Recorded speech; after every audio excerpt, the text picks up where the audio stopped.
It was good. I'm Isaac Lee, and we back again to review another movie, Spiral, starring Chris Rock and Samuel L. Jackson. So let's get straight into it. So when I first heard about this movie, I didn't really have high expectations because I know about Chris Rock as just a stand-up comedian, and I don't really attach him to the whole actor role. And plus, on top of that, I'm thinking we already got Jordan Peele doing the whole Get Out and Us thing. So when it came to him doing a Saw movie of all franchises, I was kind of skeptical, but I gave it a shot anyway. So I went to the movie finally after 14 minutes, got my 2 doses and everything. I go to the movies, I'm seeing it, and you know, it's actually pretty good. I loved it a lot better than Jigsaw, even though it did take a lot from other movies. For example, you know, you got Chris Rock being the whole rogue cop who tries to do his own sting operation, and then he ends up getting yelled out by his boss, the chief of police. We've seen that in plenty of movies, but then at the same time, he kind of gets to play this role of being kind of like the former boss's kid. So now he gets a little leeway to do things that other cops can't do. But then we also get backstory that, okay,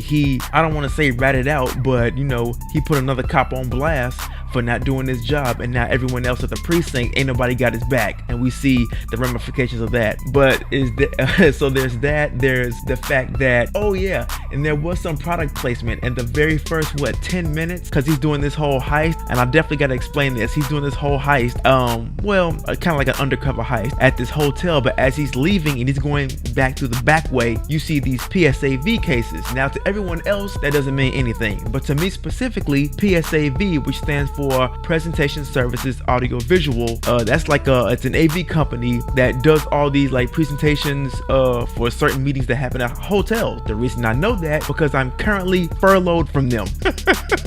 So imagine how I felt sitting there in the theater and then I see a PSAV case. But I digress. Another thing they take from is the rogue cop who doesn't want a partner. The very first thing that came to my mind was Rush Hour with Chris Tucker's character. He didn't want a partner. And then when you see him and this new partner riding in the car, I couldn't help but also think about Training Day. And I was thinking like, okay, is it gonna go down that route? But it really doesn't. One of the things I did love, because I'm a fan of the franchise, and I knew that they had to kick the movie off this way, was having someone in a trap in the very 5 minutes of the movie. They had to have that. I don't know what the movie would have been like if they didn't, but they knew to get it right. I love the way that when someone's in a trap and time's ticking and they're trying to figure out how to get out of it, how they do all the different camera angles to really show the tension and the person being scared. I'm like, but man, these traps, they up there with some of the worst traps. For me personally, the worst trap is the rat, Saw 3. Worst trap ever. I wouldn't wish that on my worst enemy. But like I said, I liked that a lot better than Jigsaw.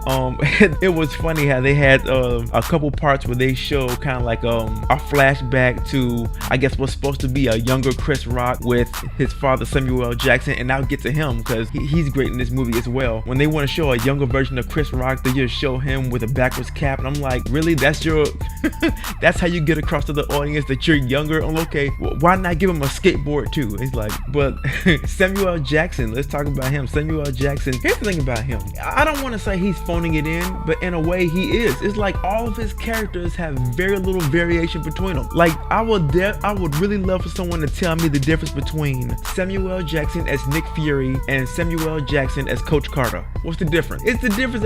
What's the point? And like, even this is the same Samuel L. Jackson you get from what's that movie with Ryan Reynolds, Hitman's Bodyguard. I'm like, it's the same Samuel L. Jackson, and you know what? That's what people loved, so that's what people are gonna give him. It's like, yeah, he gives you the exact same characters. It is what it is. But another thing that I also love about movies like this is when it'll be small pieces of dialogue that you'll never think about or never think twice about, and then when it gets to the very end, they link all those little pieces together to now they like fill in the gaps to be like, oh, so this person was the killer all along, and oh yeah, I've already put the spoiler in the intro. So yeah, his newfound partner, he ends up being the killer, and he's going after all these cops because, you know, when he was a kid, he saw his father get killed by one of the crooked cops that Chris Rock ended up getting behind bars. So now it's this whole big revenge thing about getting crooked cops, but then he's putting them in this trap, and then ultimately he he's making this deal with Chris Rock where he's like, you know what, we can get all the crooked cops and put them in these traps like this. So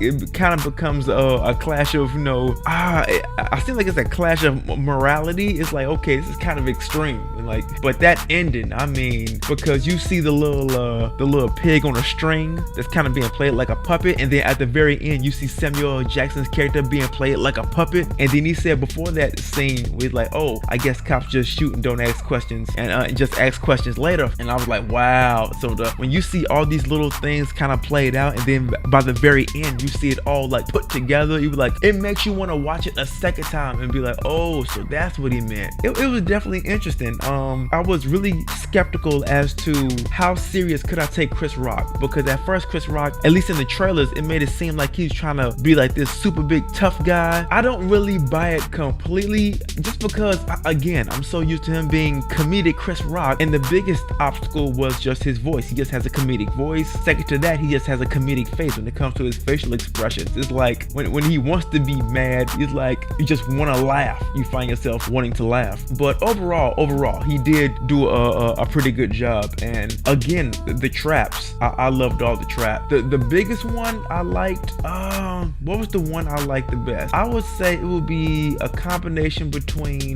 the last one and the first one. You know what? No, let me take that back. The first one. I think the first trap set the tone, with the guy being on the train track, and the message said, you've been telling a whole bunch of lies, and now you're gonna be the one being railroaded. And he had his tongue in a trap, and it's like the only way you can get free of this is just to rip out your own tongue. But he ends up getting hit by the train.